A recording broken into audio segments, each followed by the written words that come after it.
नमस्ते दोस्तों, स्वागत है आपका आपके अपने YouTube चैनल ट्रेंडिंग स्टॉक्स में। आज 22 अप्रैल मंडे का दिन। आज के लिए हमने जिन स्विंग ट्रेड्स को आइडेंटिफाई किया था एजुकेशन पर्पज से, चलिए क्विकली देखते हैं इन ट्रेड्स के अंदर में किस तरीके का आज के दिन में मूवमेंट रहा। तो सबसे पहला जो स्टॉक हमने आइडेंटिफाई किया था वो तो क्रिसिल, और इसका बाइंग प्राइस रखा था हमने 4300 से 4344 की रेंज में। तो देखते हैं क्रिसिल के स्टॉक में आज किस तरीके का मूवमेंट हुआ। तो मैं पहले तो इसमें आपको मूविंग एवरेजेस लगा देते हैं ताकि हमें पता चले कि हमने क्रिसिल क्यों लिया था। तो क्रिसिल हमने लिया था बिकॉज एक अपने सपोर्ट रेजिस्टेंस लेवल के पास में आकर के रुका था।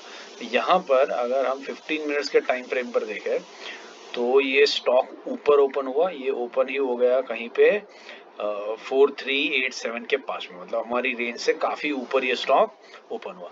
उसके बाद ड्यूरिंग द डे ये स्टॉक नीचे आया और लास्ट 15 मिनट्स की कैंडल में इसने 4287 का लो लगाया। तो बेसिकली क्रिसिल के अंदर में हमारी एंट्री हो गई आज के दिन में, और हमारा स्टॉप लॉस भी आज के दिन में हिट नहीं हुआ है। तो we have entered successfully in CRISIL. अब क्रिसिल का स्टॉक आप बना करके रखिए। देखिए, अगर इसको टूटना होता तो आज के दिन में ये स्टॉक टूट जाता, जैसे ये 3 दिनों से टूट रहा था, 1 2 और 3। बट आज के दिन में देखिए, आज के दिन में ये जहां पर है उसी रेंज के आसपास में रहा है। तो ये स्टेबलाइज हो रहा है। प्लस आप वॉल्यूम्स देख रहे हैं तो वॉल्यूम्स भी ड्रास्टिकली कम हो चुके हैं। आप देख सकते हैं यहाँ पर, देखो आपको दिखेगा वॉल्यूम्स। ठीक है, सो वॉल्यूम्स भी इसके अंदर में काफी कम हो चुके हैं। देखिए,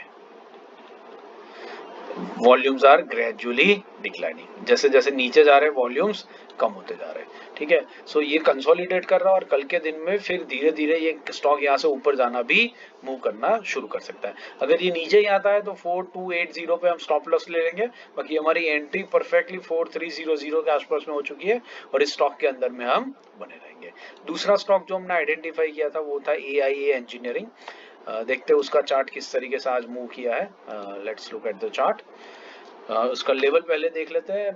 हमने 3785 से 3820 के बीच में बाइंग प्लान किया था, और ये देखते हैं हमने हमारा रीजन हमने वीकली टाइम फ्रेम के ऊपर, हाँ, वीकली टाइम फ्रेम में 20 वीक मूविंग एवरेज के ऊपर सपोर्ट लेकर बाउंस बैक करता है, इसलिए हमने यहाँ पर एंट्री प्लान करी थी।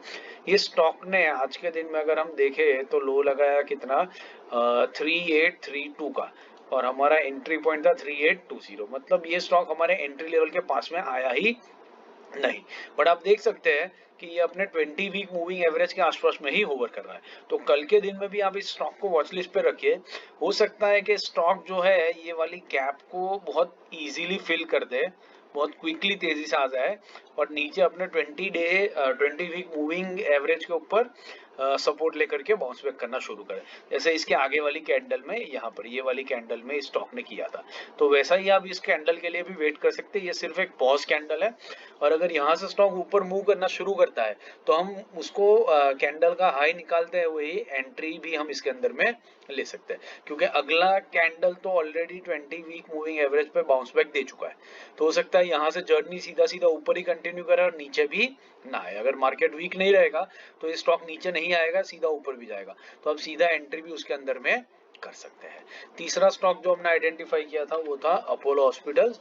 6073 से 6140 के बीच में हमने बाइंग प्लान किया था। तो अपोलो हॉस्पिटल का चार्ट देख लेते हैं कि अपोलो हॉस्पिटल के चार्ट में क्या हुआ। ये भी हमने 20 वीक मूविंग एवरेज के ऊपर बाई करने का अटेम्प्ट किया था।